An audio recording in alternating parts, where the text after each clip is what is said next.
This is Arthur. Arthur was a wild bird 4 years ago when I got him. He was very badly injured. He had his wing hanging off. He's still got one wing, as you can see. We had to have it amputated because it was so badly damaged.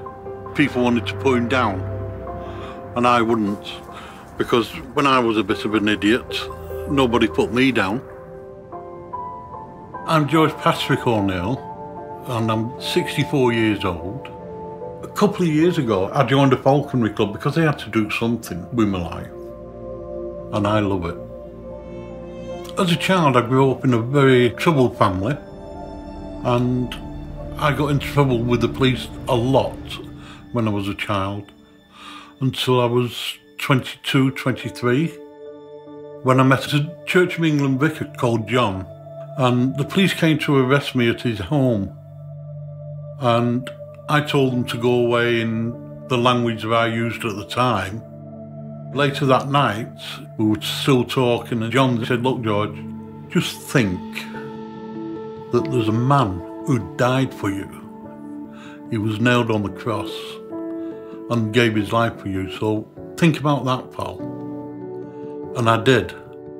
If I went to the police and admitted my guilt, I would automatically go to prison for 6 months. So when John introduced me to Christ, he rescued me.